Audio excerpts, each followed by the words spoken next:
केस गळती, केसांच्या समस्या, डोक्यामध्ये कोंडा झाला आहे, या सगळ्यावरती एक रामबाण आणि एक आयुर्वेदिक घरच्याच प्रॉडक्टमध्ये बनणारे गोष्ट मी घेऊन आले. इथे मी घेतले आहे कडुनिंबाची पाने, ताजी फ्रेश स्वच्छ धुवून.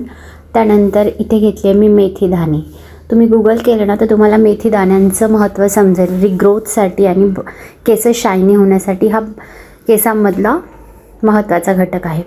मेथीदाणे आणि कडुनिंबाची पाले हे रात्रभर भिजत ठेवायचे आहे. व्यवस्थित भिजतील अशा पाण्यामध्ये रात्रभर भिजत ठेवायचे. सकाळी उठून बघितल्यानंतर तुम्हाला दिसेल त्याचा कलर चेंज झाला आहे.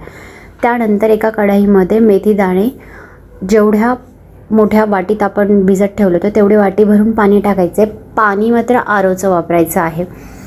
सगळं मिश्रण हे 20 मिनटं व्यवस्थित हाय फ्लेमवरती ते मीडियम फ्लेमवरती उकळवून घ्यायचं आहे. त्यानंतर त्याची पेस्ट करायची. पेस्ट तुम्ही हाताने करू शकता किंवा तुम्ही मिक्सरमधून ग्राइंड करू शकता.